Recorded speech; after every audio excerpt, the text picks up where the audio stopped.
Comment peut-on expliquer aujourd'hui, dans le Trump, à la Maison-Blanche, le déclinisme américain va toujours continuer.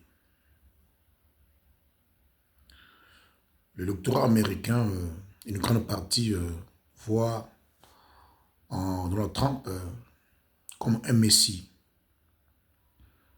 Mais à la lumière de la parole, de la prophétie de l'écriture, les professeurs Kibakour Kiboulou, Kamutu Mounene, spécialistes du livre prophétique, l'un des érudits de la prophétie de l'écriture, qui vous présente des réflexions provenant de questions d'actualité internationale par rapport au livre prophétique, fait le parallélisme entre la mission providentielle qui était celle de Mikhail Gorbatchev et de Boris Yeltsin, qui avait consciemment une mission providentielle de disloquer l'Union soviétique. L'arrivée au pouvoir de Donald Trump, avec des slogans comme America, America Back, America Fist, ces slogans ne vont pas du tout remettre l'Amérique sur le rail et jouer de nouveau son rôle supranational de réguler les systèmes internationaux en tranchant sur des questions de grande importance à l'échelle planétaire. Une fois de plus, bonsoir à tous et à toutes, mesdames et messieurs. Vous êtes sur votre chaîne de l'Activie officielle, ce qui vous présente des réflexions liées aux questions d'actualité internationale par rapport à la prophétie d'écriture, autour des professeurs Guy Bakour Kiboulou, depuis l'Afrique du Sud.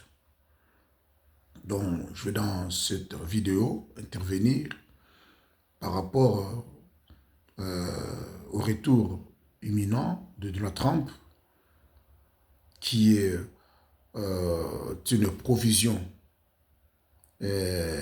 issue de la providence divine, qui manipule les élections américaines, qui font pencher les tours en faveur de Donald Trump devant Joe Biden qui vient de se retirer en faveur de Kamala Harris qui sera battue certainement.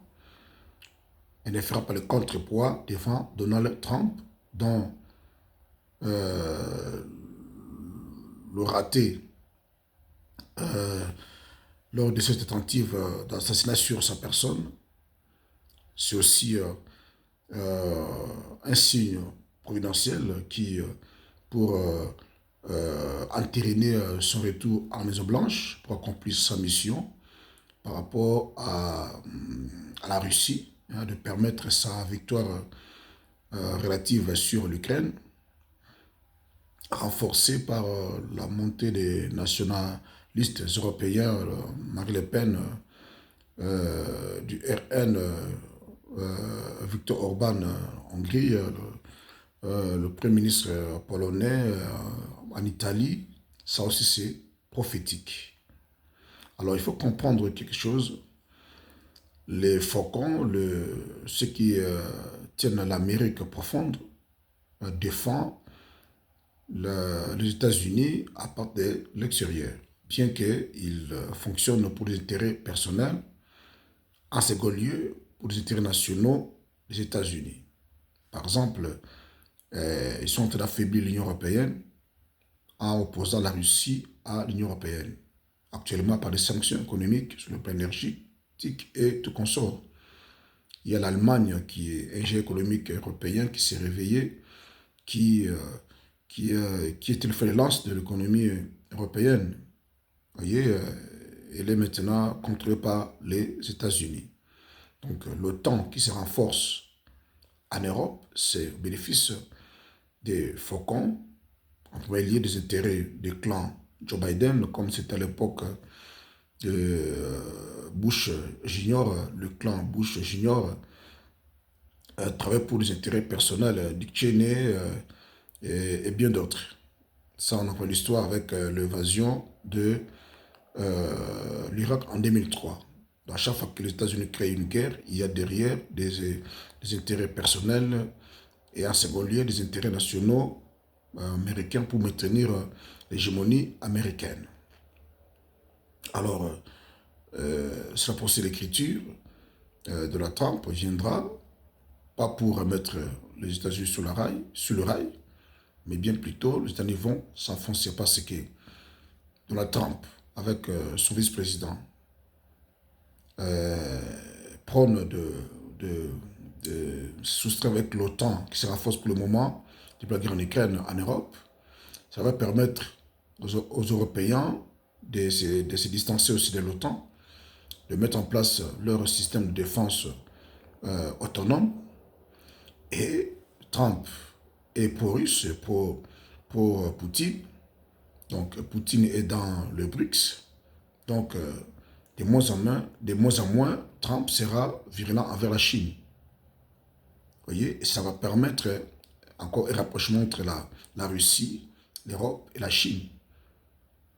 Vous voyez, et ça va affaiblir davantage les États-Unis. Donc, à l'analyse de l'écriture qui annonce le déplacement des flambeaux de l'hégémonie mondiale des États-Unis à l'Europe. Ce sont des hypothèses du professeur Guy Bakour Kiboulou qui les entrevoit avec la montée prochainement à la Maison-Blanche de Donald Trump qui va battre certainement Kamala Harris, bien que les experts hésitent. Tout tourne en faveur de Donald Trump. Mais pas au sens de remettre l'Amérique sur le rail pour jouer de nouveau avec autant le rôle de gendarme mondial. C'est pour accélérer le déclinisme des États-Unis. C'est la prophétie de l'Écriture pour céder la place à l'Union européenne, le futur nouveau empire romain. C'est la prophétie de l'Écriture. Alors, on va voir l'évolution des choses par rapport à cette vidéo. Donc, je réitère, le monde post-américain n'est pas la Chine, n'est pas la Russie. Le BRICS ont une mission potentielle d'affaiblir que les États-Unis en faveur de l'Union européenne, qui va se renforcer à partir du divorce qui aura lieu au sein de l'OTAN, parce que Trump prend cette politique-là, et Dieu l'a choisi avec une mission spécifique de faire tout cela, de permettre la victoire russe relative sur l'Ukraine. Et Zelensky a compris cela, précipite les négociations, vous voyez, avec la Russie, parce que déjà, Zelensky voyait la défaite, la fin de Joe Biden. Vous voyez, et Joe Biden a encaissé cet échec sur l'assassinat de Donald Trump. Admettons que si Trump avait été assassiné, Joe Biden, malgré qu'il a été le Covid, il n'allait pas abandonner la course, parce qu'il sait que ce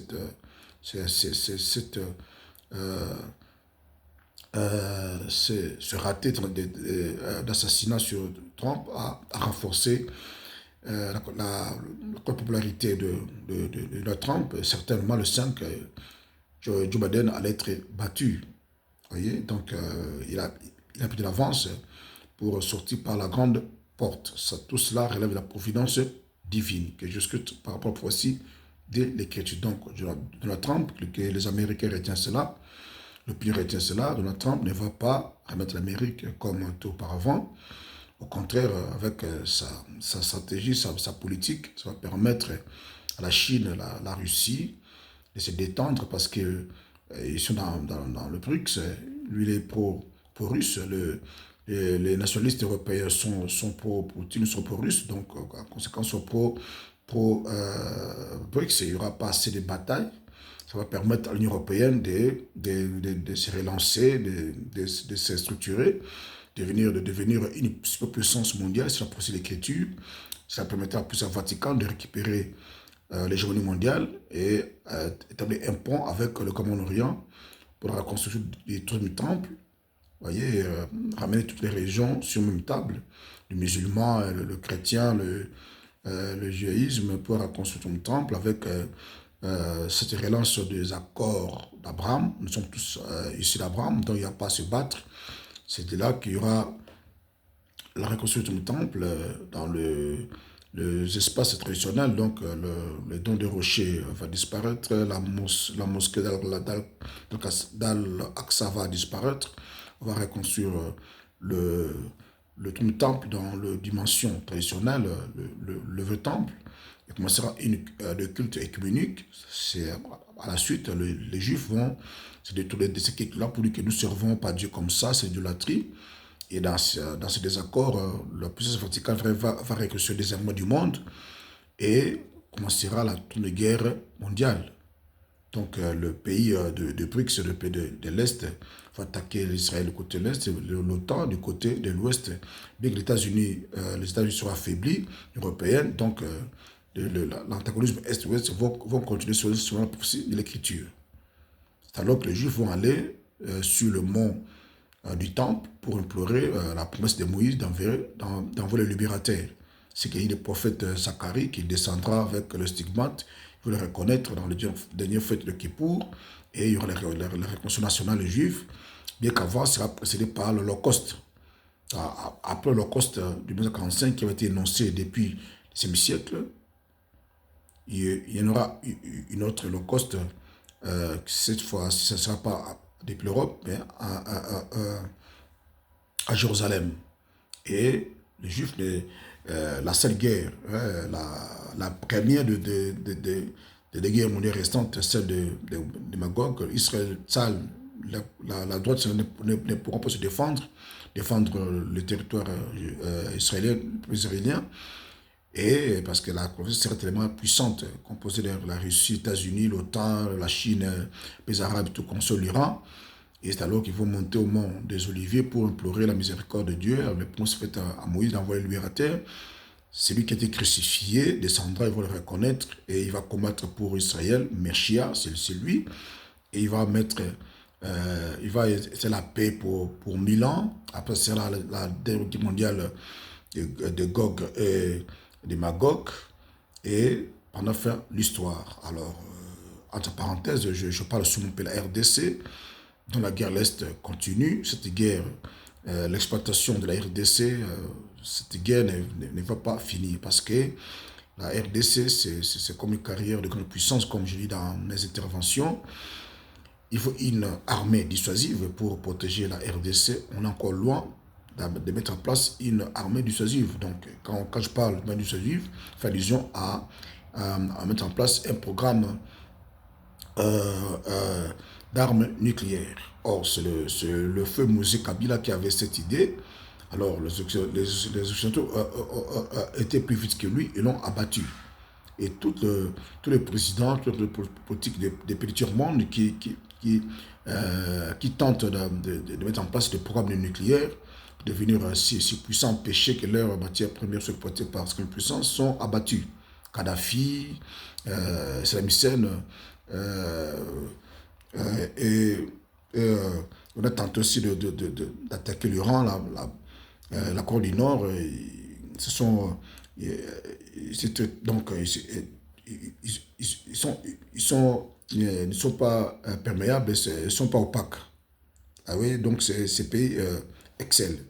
Donc, entre parenthèses, le nom de Congo ne peut se poser à une seule condition, de mettre en place une armée dissuasive qui a un programme nucléaire.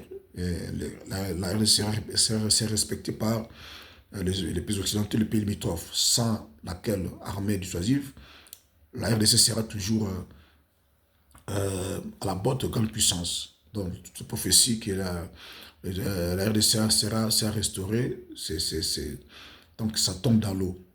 Voyez? Donc, la RDC ne pourra pas se redresser sans, et d'ailleurs, prophétiquement parlant, c'est impossible que la RDC se porte parce que ces matières premières doivent donner le pouvoir aux Occidentaux d'en exploiter pour préparer ces 2 guerres mondiales restantes. Voilà, donc c'est comme le conflit israélo-arabe. L'Israël, c'est un pays prophétique, mais la parole enseigne que les violences, les troubles vont aller jusqu'à la Troisième Guerre mondiale. C'est comme la RDC. C'est prophétique, oui, comme on dit, mais des conflits, la médiation vont perdurer jusqu'au temps messianique. Voilà, c'est un peu ça, mon intervention. Bientôt, le livre sera sur le marché intitulé La genèse biblique du conflit russo-ukrainien, dans lequel je parle de beaucoup de choses. C'est intéressant de l'acheter.